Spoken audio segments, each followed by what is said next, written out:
سرکار غریب نواز رضی اللہ تعالیٰ عنہ کی بارگاہ میں ہم آج عقیدت مندانہ طریقے سے خراج عقیدت پیش کرتے ہیں. آج چھٹی شریف ہے، عرس غریب نواز ہے. اجمیر معلیٰ میں ایک سما بدا ہوگا، نورانی برکھا برس رہی ہوگی، آپ کی تربت انور پر اللہ کی ہزاروں رحمتیں نازل ہو رہی ہوں گی، اس لیے کہ وہ سلطان الاولیاء ہے. اور جب آپ کا عرس مبارک ہوتا ہے، اولیاء کاملین نے یہ لکھا ہے، ہند کے سارے اولیاء کرام سرکار غریب نواز کے دربار پر حاضری دیتے ہیں اور وہاں موجود ہوتے ہیں. وہ کیسا سما ہوگا جب سرکار غریب نواز دولہے کی شکل میں مظہری پر آرام فرما ہو اور آپ کے کسی جانب بختیار کاکی ہوں، کہیں نظام الدین اولیاء ہوں، صابر کلیری ہوں، فرید الدین گنج شکر ہو، اور اولیاء کاملین کی ایک بڑی جماعت آپ کے پاس موجود ہو. اگرچہ ہم اجمیر نہیں پہنچ سکے لیکن ہمارے دل آج بھی اجمیر معلیٰ میں ہیں، ہماری روحیں تربت غریب نواز کے بوسے لینے کے لیے بے قرار ہے.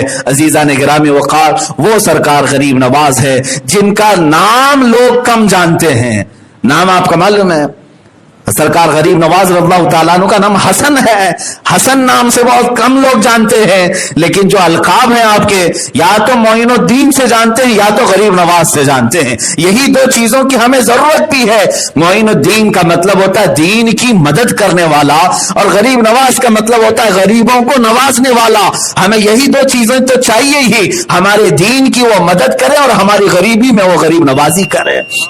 یہی دو چیزیں، اسی لیے اللہ تعالیٰ نے ہمارے درمیان انہیں انہی دو القاب سے مشہور رکھا ہے. خواجہ عثمان ہارونی رضی اللہ تعالیٰ عنہ کی بارگاہ یہ جو آپ کو لقب دیا گیا ہے، اس کی ایک وجہ میں بتا دوں.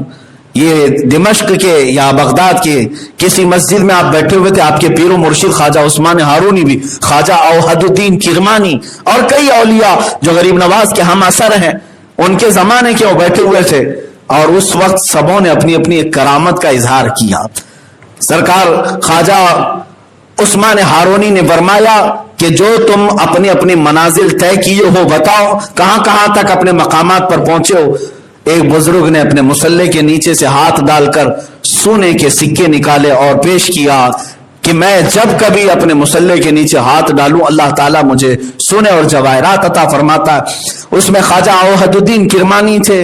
وہ اپنا جو عصا رکھتے تھے، عصے کو انہوں نے یوں مارا تو پورا عصا جواہرات کا یعنی چاندی کا بن گیا، اور اس پر قسم قسم کے جواہرات تھے. اور ایک بزرگ نے مصلے کو کہا کہ اوپر اٹھ جا، تو بغیر کسی سہارے کے وہ ہوا میں موجود تھا. اسی اثنا میں سرکار غریب نواز خاموش بیٹھے تھے. خواجہ عثمان ہارونی نے فرمایا معین الدین تم بھی اپنی کچھ چیزیں بتاؤ. تو بڑے اصرار کے بعد آپ نے اپنے جبے میں ہاتھ ڈالا اور گرم گرم 2 روٹیاں نکال کر رکھ دی، پکی ہوئی 2 روٹیاں تھی. تو دوسرے اولیاء کاملین نے اپنے بڑے بڑے جو کرامات دکھائے، کسی نے سونے، جواہرات، چاندی اور بہت ساری چیزیں. اس میں روٹیوں کی کیا قیمت؟ تو سب وہاں رکھے ہوئے تھے، سونے، جواہرات، چاندیاں، اس میں 2 روٹیاں بھی رکھی ہوئی تھی. خواجہ عثمان ہارونی دیکھ کر مسکرا رہے تھے.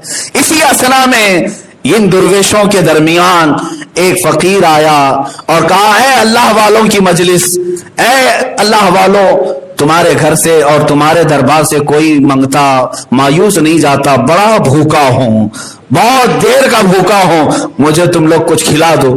اس فقیر کو بلایا. خواجہ عثمان ہارونی نے اس سے وہ سونے کے سکے سب دے دیے، کہا لے کھا لے. اس نے کہا مجھے بھوک لگی ہے، بھوک لگی ہے.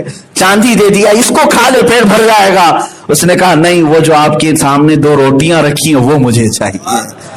خواجہ عثمان ہارونی نے وہ روٹیاں اٹھائی اور دی، اور سارے اولیاء جو بیٹھے تھے ان سے کہا تم سبوں نے اپنی اپنی کرامات دکھائی اپنی جگہ پر، لیکن میرا معین الدین وہ دکھایا جو غریبوں کی ضرورت ہے، جو امت مصطفیٰ کی ضرورت ہے. سرکار غریب نواز رضی اللہ تعالیٰ عنہ کو غریب نواز اس دن سے کہا جانے لگا. بلکہ اور بھی دیگر وجہ تسمیہ کے واقعات بیان کیے جاتے ہیں. آج ہم سب کی عقیدت اجمیر معلیٰ سے وابستہ ہے،